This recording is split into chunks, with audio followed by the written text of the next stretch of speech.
ข่าวซึกบ้านเอาเครื่องบินมาปล่อยหมากลงเสือในเวียงลาเซียวแทงอ่ำย้อมเกาลูกคำว่าในของสีซึกมันยึดเมืองเอาเครื่องบินตึกมาปล่อยหมากลงใส่ที่ในปอกแปดเวียงลาเซียวซึ่งใต้ปอดห้องแทงอ่ำย้อมเกาลูกเสเฮ็ดให้ตุ้มเตอร์ลู่ซุ้มตั้งน้ำตั้งหลายว่าหนังไหนวันที่28เดือนธันวาคม2524ยามกลางค่ำ8:38เมื่อวานในเครื่องบินตึกของสีซึ่งมันมินมาปล่อยหมากลงใส่ตีห้องลือเซามันสู่อันมีในปอกหมาย8เวียงลาเซียวอันซึกเก้ากลาง MNDAA เขาพองงำกุมกำไว้นั่นเทียงอ่ำย้อมเกาลูกว่าไหนเกี่ยวลอยลองในกวนปืนตีก็หนึ่งลาดเนว่ามาปล่อยใส่ยามกลางค่ำบอก8:30ปลายใน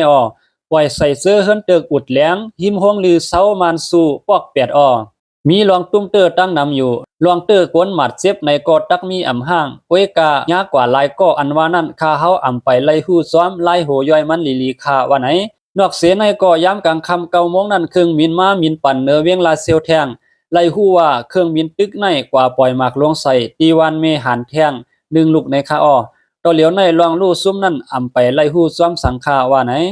นอกเสียในก็เมื่อวันที่28เดือนธันวาคมยามกลางในเช้าเมืองไปเลี้ยง2 โมงครึ่งนั่นก็ของสีซึกมันเอาเครื่องบินมาปล่อยหมากลงใส่ตีวันน้องหมอน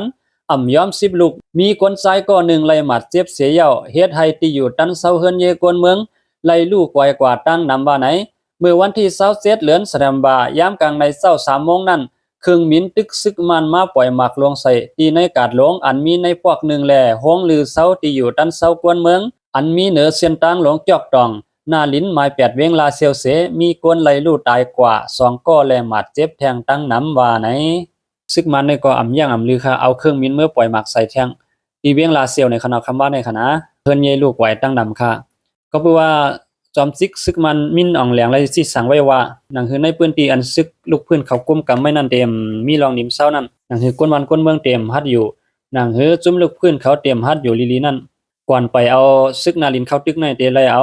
เครื่องบินเมื่อปล่อยหมากให้ติ๊กในขณะเมื่อปล่อยหมากใส่ในเวียงซื้อนั่นติ๊กให้กวนวันกวนเมืองว่าจุ้มลูกพื้นเขาว่าโปโกเฮในขณะยินเสียงเครื่องบินก็ให้โปตกใจโกเฮอ่ำฮัดอยู่เศร้าวันในไว้ค่ะเป็นเสื้อนันเต้ค่ะเหมือนหนังมันเขาลาดไว้เต้ค่ะปล่อยใส่กูวันค่ะกูวงกูวันค่ะนะ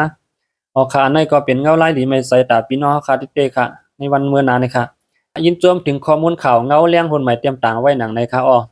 กำลิ้นในก็ย้อนให้พี่น้องเขาหลอดเพลหลอดหลานกันกูก็กูกวนเสียคำค่าหมายสูงพี่น้องเขา